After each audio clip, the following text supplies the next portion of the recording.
Hey folks, so this is one that I'm supremely bummed that I am not getting to watch with you, but this week we are going to be taking a look at Ridley Scott's Blade Runner. So, Blade Runner was released in 1982. It was directed by Ridley Scott, who also made Alien, for those of you who are my fellow horror fans. Stars Harrison Ford, who we've watched in two films so far, American Graffiti and Raiders of the Lost Ark. Harrison Ford earned this role for his roles in Raiders of the Lost Ark and Star Wars. And after those two blockbusters, he was looking for something kind of more dramatic. Blade Runner isn't really a blockbuster, even though we are watching it in our blockbusters unit. Part of that is more just because of the time period, but it is a larger budget film that was very much influenced by the popularity of the blockbuster genre. Blade Runner is a science fiction neo noir, which is quite a mouthful. We're going to talk in just a second about what neo noir means, so we'll come back to that. Don't worry about it right now, and hopefully, you know what science fiction is. Um, uh, but the most important thing to know about science fiction is science fiction has to have two components. It has to um, involve technology, and it has to be speculative in some way about the future, which is why Star Wars is a fantasy film. I will fight anyone over this, including you, Evan Schwartz. So, Blade Runner heavily influenced other 80s science fiction films to come. 80s was kind of a heyday for a lot of excellent science fiction movies, including popularizing the stories of Philip K. Dick. Philip K. Dick is an excellent science fiction writer, and Blade Runner was based off of his short story to Android's Dream of Electric Sheep. And so after this, films like Total Recall and other 80s science fiction films that came out were not only influenced by Blade Runner and its themes and aesthetic, but also influenced by these science fiction writers like Philip K. Dick and William Gibson that became popularized through this film and others. Blade Runner has had a massive aesthetic influence on most science fiction content to come out since then, particularly the sort of uh, gritty, dark view of a future society, as well as sort of the combination of East and West and the influence of Japanese and other East Asian societies on this imagined future. Um, Blade Runner was selected for the National Film Registry in 1993, a mere 11 years after it was produced. So you can see that obviously it was considered culturally significant by the United States Congress. Blade Runner has several major themes, and as well as a litany of motifs, but I'm not going to get into those because I don't want to confuse you. But its major themes are kind of over the nature of reality and identity. This film looks a lot at the question of what is real, especially because it deals with highly intelligent androids and the question of whether or not these, robots basically can have humanity. And obviously, this means that technology is a really big piece as well. Technology and sort of its role that it plays in our lives. Technology, like I said, is a requirement for science fiction films. They have to question or discuss technology in some way. Blade Runner also, one of its major themes is surveillance and control.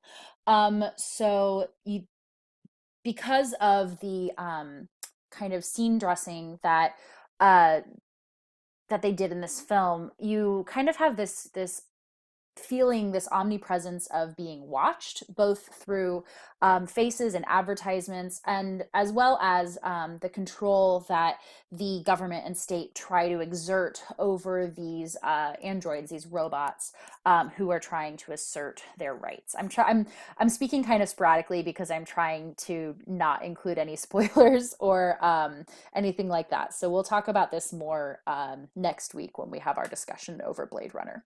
So let's talk about neo noir. So those of you who had me in the fall will remember when we talked about noir when we watched The Maltese Falcon.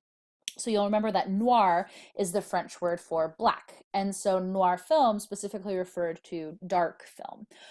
So the word neo means new. So new noir basically means refers to noir that was released after the heyday of noir films in the 30s and 40s. And it also means noir films that incorporate, contemporary thoughts, issues, and themes.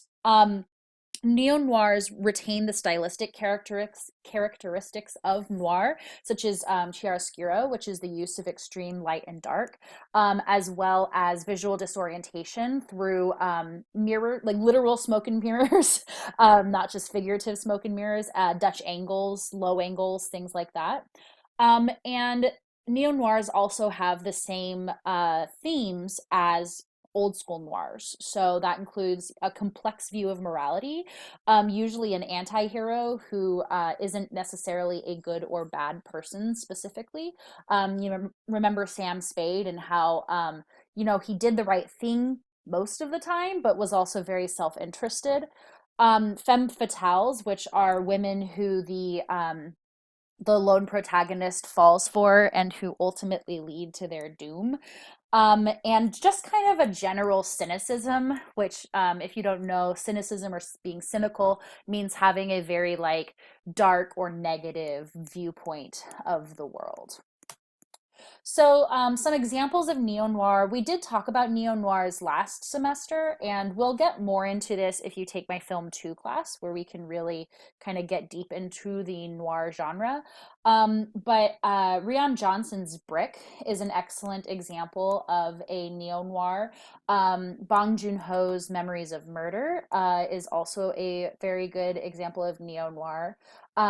Christopher Nolan's The Dark Knight, we discussed as a kind of post 9/11 neo noir that explains many of the themes brought up in that world. John Wick is actually a great example of a neo noir. So I'm sure a lot of you have seen that film if you haven't seen the others. And Sin City is kind of a quintessential neo noir. It's kind of a like slap you in the face. This is a neo noir kind of neo noir. The word noir is starting to mean nothing to me. Okay, so controversially, there were 7 different releases of Blade Runner, only one of which was the release where Ridley Scott had full creative control. And that is the version that we will be watching.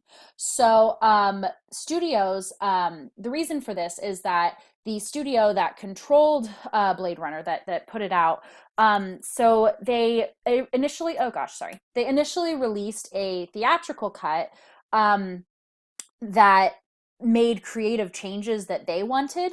And then over the years, different releases were put out, including a director's cut, which was a release of basically the version that people found of Ridley Scott's, but that still wasn't the purely Ridley Scott version. So finally in 2007, the final cut, which is Ridley Scott's like decisive, this is my vision of Blade Runner, was put out theatrically. So this has been obviously pretty controversial because a lot of people have talked about, Scott's artistic integrity and kind of his rights as a director.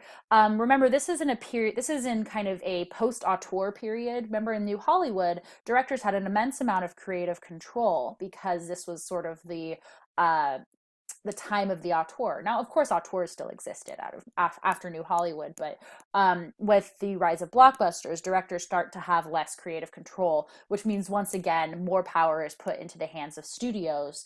Not to the point that it was during the studio system, but still significantly more than during the New Hollywood period.